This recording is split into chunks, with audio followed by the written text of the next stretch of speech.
Olá, meus amores. Seja bem-vindo ao canal Motivação Borboleta. Às vezes a gente fica tão preocupados com o futuro, né? A gente nem sabe se a gente vai ter.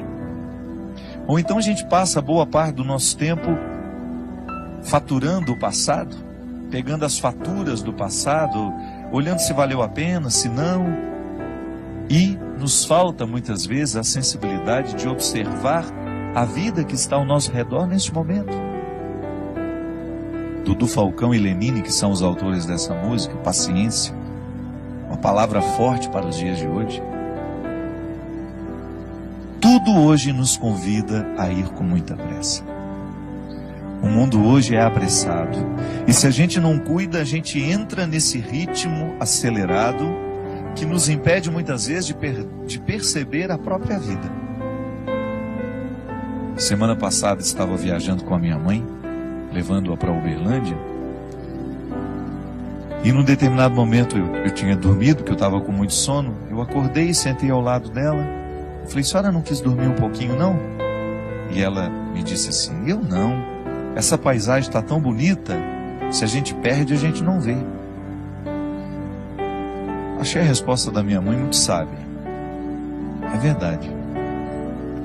Muitas vezes nós não apreciamos a viagem, ou porque estamos ocupados com tantas coisas, que até queremos dormir um pouco, não é nenhum problema. Mas ela, diante da beleza da paisagem que ela tinha do lado de fora do ônibus, ela preferiu apreciar aquilo que estava sendo a viagem. E é interessante porque às vezes, quando nós pegamos a estrada, a nossa ansiedade é chegar.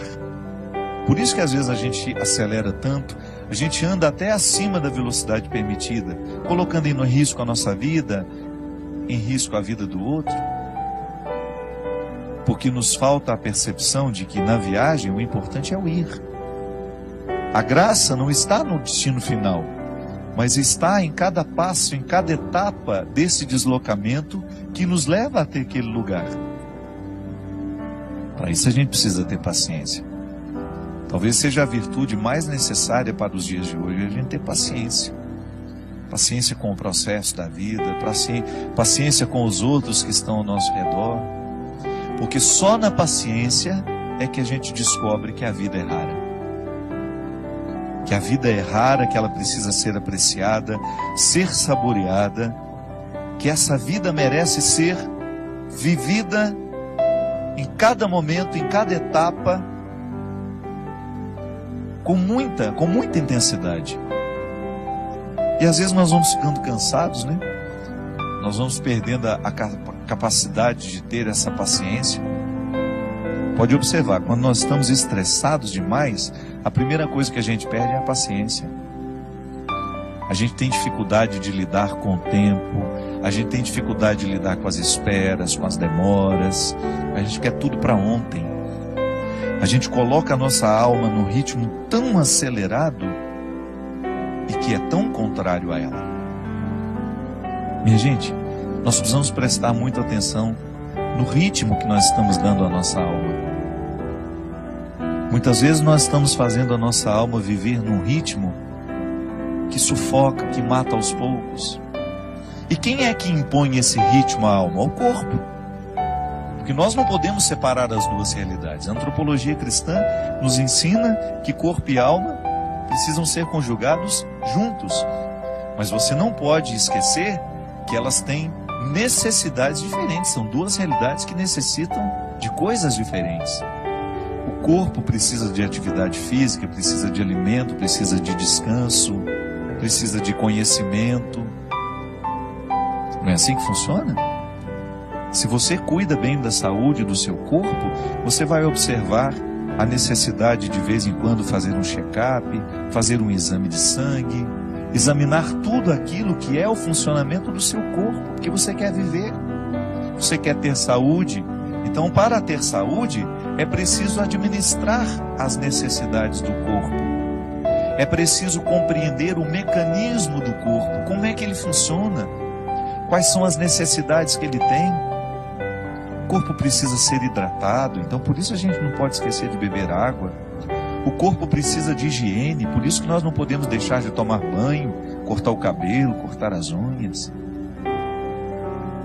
O corpo precisa de ter dinâmica, ele precisa estar disposto.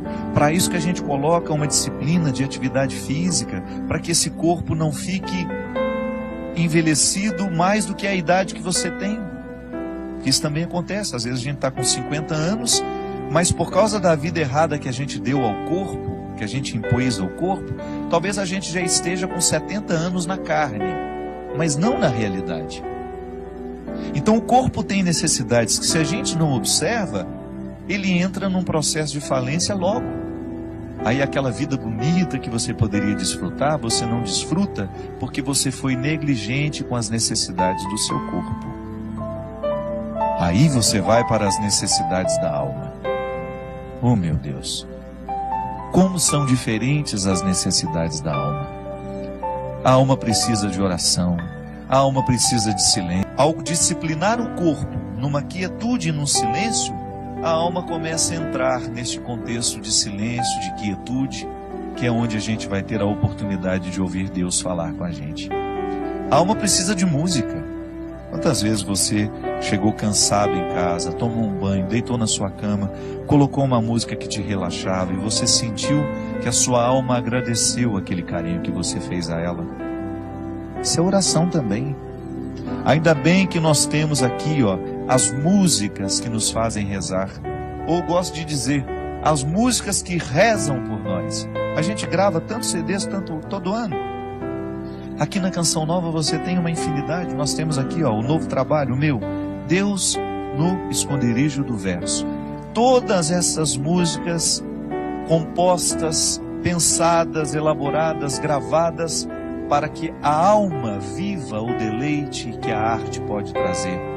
São canções naturalmente religiosas que vão fazendo com que a nossa alma desfrute dessa tranquilidade. A arte ensina a nossa alma a ser paciente. A oração ensina a nossa alma a ser paciente. Aqui na Canção Nova nós temos tantos produtos para isso. Uma palestra, um livro. Você tem aqui o livro Discípulo da Madrugada. Você começa a ler um livro que foi preparado para isso. Nós não só queremos vender o trabalho que a gente faz. Não. O primeiro motivo aqui, por acaso esse trabalho aqui pode ajudar. Ajuda aqui a Canção Nova, ajuda as minhas obras, ajuda-me a tantas pessoas. Mas o primeiro objetivo que a gente tem quando escreve um livro, quando compõe uma música, quando a gente grava um CD, é proporcionar àqueles que nos acompanham, que acreditam no nosso trabalho, proporcionar um aprendizado da paciência nessa alma. Então a gente tem uma leitura que nos tranquiliza, que nos ensina valores, que mexe na nossa cabeça, que mexe no nosso jeito de pensar. Aí você vai percebendo este movimento natural de Deus, trazendo essa paciência que é tão fundamental para que a gente tenha equilíbrio para enfrentar as pressas da vida. Porque eu vou te contar uma coisa, hoje é impressionante como nós encontramos pessoas que estão destruindo as suas vidas porque não aprenderam a paciência. A pressa nos mata. Você que está me ouvindo, eu tenho certeza que você sofre na sua carne as consequências da sua ansiedade. A ansiedade te adoece. A falta de paciência prejudica o seu relacionamento com os outros. Nós estamos agitados demais. Nós estamos vivendo para fora demais. Nós temos compromisso demais, quietude de menos. Você sabe que eu, na minha vida, como eu sou uma pessoa que tem uma vida muito pública, eu estou o tempo todo encontrando muita gente, eu trabalho muito, eu tenho muitos eventos, eu viajo toda hora, eu encontro muita gente. Eu assumi uma regra para mim. Quando eu chego na minha casa, ali é o meu claustro. Às vezes eu não aceito convite nem para atravessar a rua para almoçar na casa da minha vizinha. Porque eu sei que a minha alma precisa dessa quietude. Eu preciso do meu silêncio. E eu só saio quando eu realmente tenho de sair. Porque eu descobri que para eu dar conta de viver essa vida muito pública, eu preciso ter bastidores. Eu preciso ter o meu espaço de vida consagrada ao silêncio, à quietude, à oração. Porque nessa correria nem sempre eu consigo. Mas você já imaginou se eu chegasse na minha casa e impusesse a mim uma rotina de vida social que me retirasse para jantar, para isso, para aquilo, para uma festa? Não aguentaria a vida que eu tenho. E como eu privilegio a minha vida de missão, porque eu sou um missionário, eu escolhi ser missionário. Ninguém me obrigou a ter essa vida. Eu, para estar aqui toda quarta-feira, eu sei o sacrifício que eu preciso fazer. Para eu poder pegar as estradas e enfrentar os inúmeros desafios das estradas, a dispersão das estradas. Minha gente, às vezes até num camarim, que é aquele lugar último antes de entrar no palco para cantar.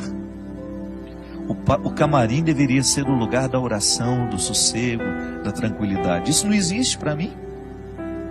É lá que muitas vezes claro, não estou reclamando, estou dizendo, é a vida que ficou assim. Às vezes eu tenho tanta gente para atender, tanta gente querendo conversar comigo, que quando eu subo no palco, me restam 2, 3 minutos ali só para me concentrar, para entrar ali no palco e dar tudo de mim. Essa semana mesmo, eu fui a Poços de Caldas e eu tinha 1h30 para fazer o evento, porque eu precisava pegar a estrada de madrugada, que eu tinha um compromisso logo cedo em Taubaté. Senão eu não ia conseguir dormir nem 2 horas.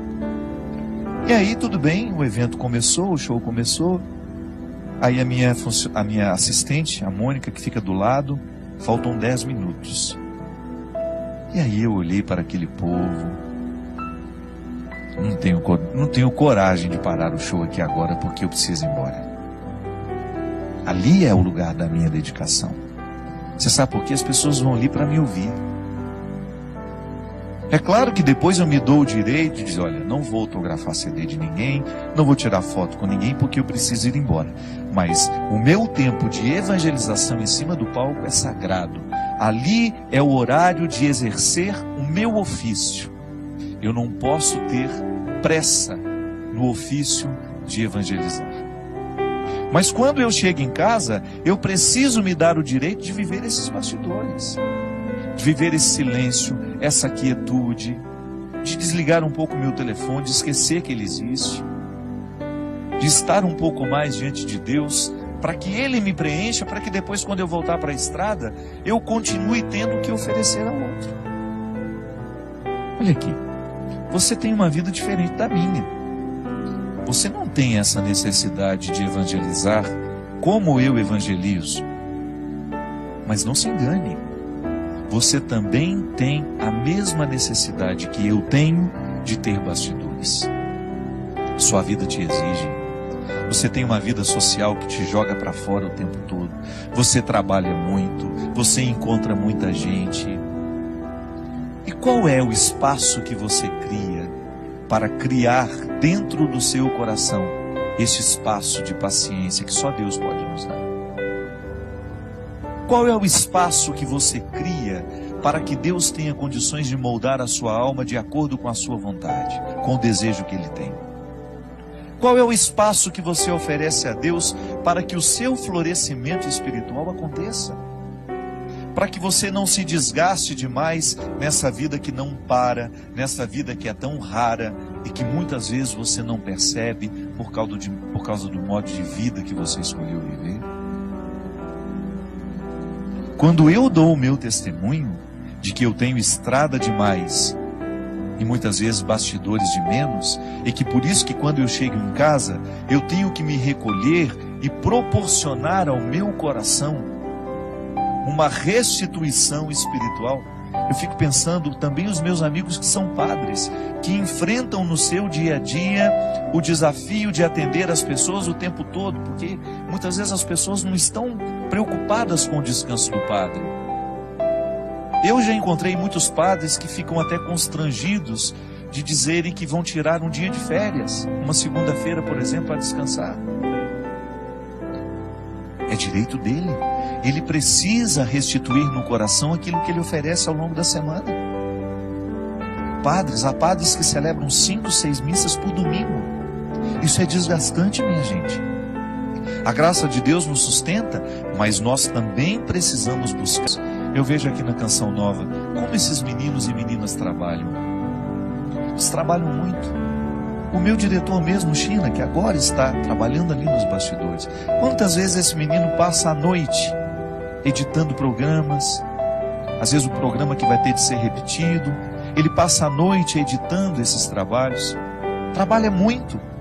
Se você vê essa equipe que está aqui, eles são trabalhadores e não tem muito tempo não. Mas você vai olhar para eles, você vai buscar na vida deles, os consagrados sobretudo, sempre encontram o seu espaço de estarem em silêncio diante do Senhor, buscando a restauração dessa vida espiritual que vai por água abaixo se a gente descuida. Eu já lhe disse isso aqui uma vez e volto a repetir. O fundador da Congregação dos Padres do Sagrado Coração de Jesus, lá onde eu fui formado, graças a Deus, toda a minha formação eu devo à Congregação do Sagrado Coração de Jesus. Padre João Leão Deon, ele dizia assim: Deus não pode fazer nada com as nossas obras se antes Ele não possuir o nosso coração. É disso que eu estou falando. Quando nós oferecemos a Deus o nosso serviço e esquecemos de oferecer a Ele o coração, que é a metáfora de todos os meus bastidores, Deus não poderá restituir aquilo que eu ofereço ao outro através do meu trabalho. E em pouco tempo eu estarei oferecendo a mim. E oferecer a mim, somente a mim, vai me desgastar demais. Eu vou ficar cansado, eu vou perder a paciência, eu vou ficar estressado, eu vou ficar bruto com as pessoas e eu vou esquecer a delicadeza, que é justamente a característica de todo cristão. Portanto, não tenha medo de introduzir na dinâmica do seu cotidiano o espaço da sua restauração interior. Pode ser 5, 10 minutos. Silêncio, oração, respiração profunda. O exercício da respiração profunda é excelente para quem quer descansar, para quem quer dormir bem. Uma boa leitura, uma música que vai lhe fazer bem. Não vá para a cama sem lhe oferecer este oásis que vai lhe dar condições de trabalhar essa paciência dentro do seu coração.